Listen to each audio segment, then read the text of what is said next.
oh Lord, I thank you for your grace. Oh Lord, I thank you for your grace. The Bible says that the grace of God is sufficient for you. Are you a believer in that grace? Let's show it. For all your blessings in my life, I thank you for your grace. Welcome, ladies and gentlemen, to the Insane Encounter. It's my pleasure being with you. My name is Emmanuel. Thank you so much for joining me. I appreciate that so much. If you have not subscribed to this program, please take another 5 to 10 seconds to do it now. It is free. That red button there, subscribe. Please hit it right now. I appreciate that so much. And today, I'm going to talk about excessive abuse powers in Nigeria.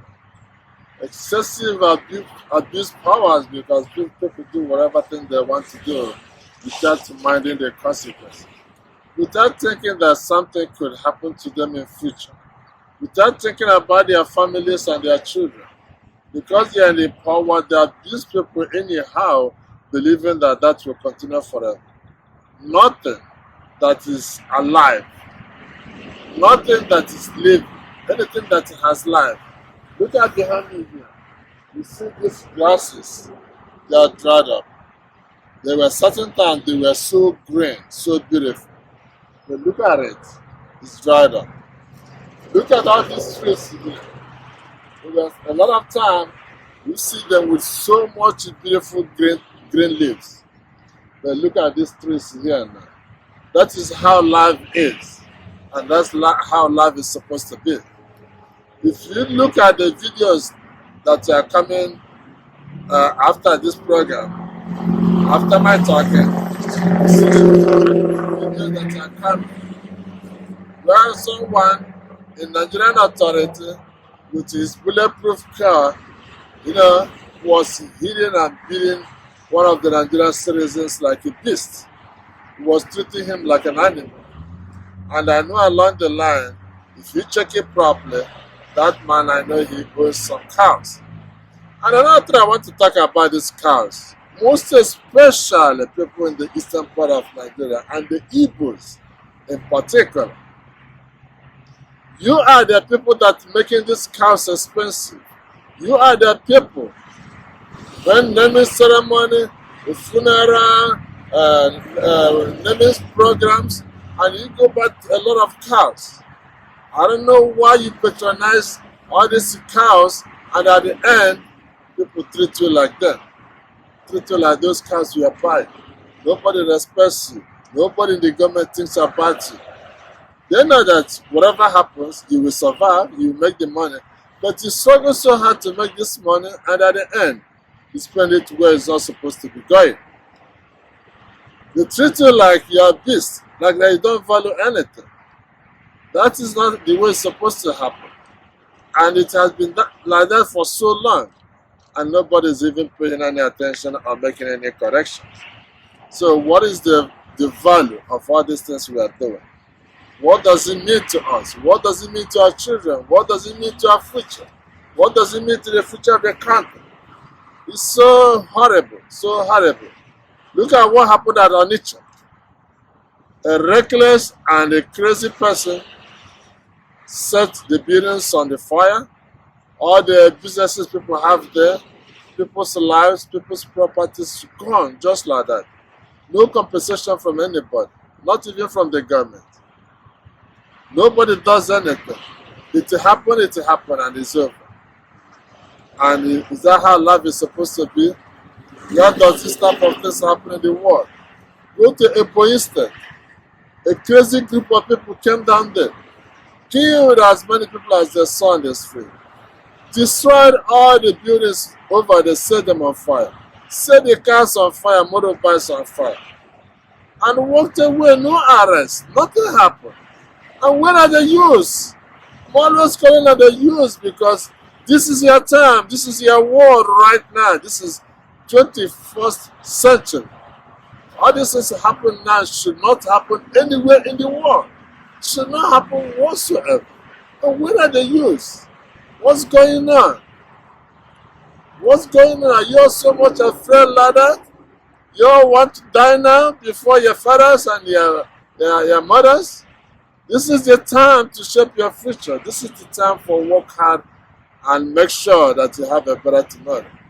And if you keep going the way you are going now, I'm so much afraid that these heartbroken activities or events going in Nigeria, people reckless and cowardice, destroying lives, and they think that's the best.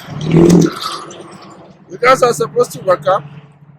You guys are supposed to now take the world into your hand. This is 21st century. This is the time you're supposed to live a better life than you saw it. Make life better for yourself, for your children. I know Nigerians, they have been so abusive in everything they do. I take a typical example, like 1970s up to this time, where they said that they were building iron and steel industry at Jokuta. That iron and steel industry from 1979 up to today has not produced a grain of iron, a piece of iron. They have not done anything. But if you know how much that has been spent on that Jokuta project, billions of dollars, billions that could make Nigeria a paradise, and nothing happens. What do? They share the money. But the one thing special about this their steal is that no matter how much you steal, keep these billions in your account or in your house, you'll never be happy. That is very clear. Anything stolen can never make you happy. Watch around. I don't know if you have seen anybody who become rich. Rich, what I mean is that comfortable with stolen properties. They steal them, they keep them, and they're still afraid. They're still worried if somebody's going to find out, if somebody's going to do something. They'll never be happy. They keep worrying for one thing or the other. They keep hiding. At the end, they don't enjoy the money. They don't enjoy those stolen properties. But they'll end up making other people miserable. That's all they achieve in their criminal activities. But this shouldn't continue to happen. People are more educated than ever with different degrees of intelligence. They have to wake up and take action. This is 21st century.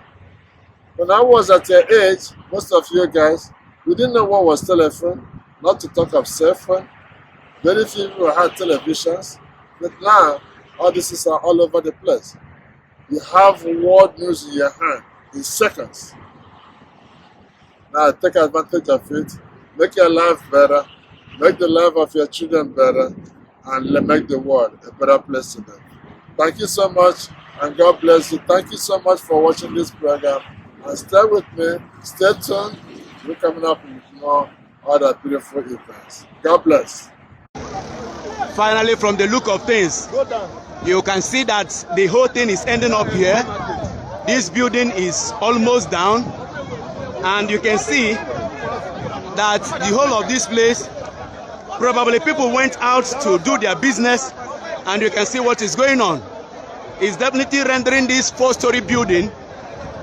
You look at this. Can you see this? Can you see this? This is exactly what is going on here in Anambra State. An Hausa Fulani tanker driver has condemned buildings.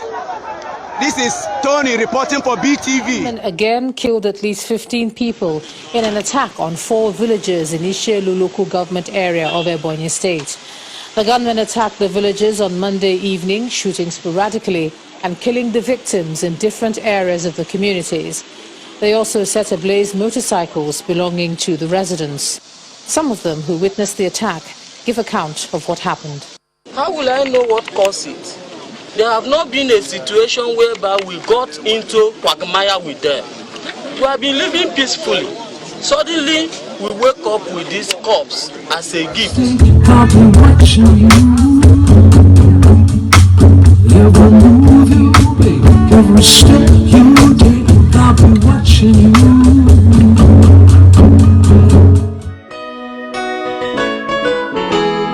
Oh Lord, oh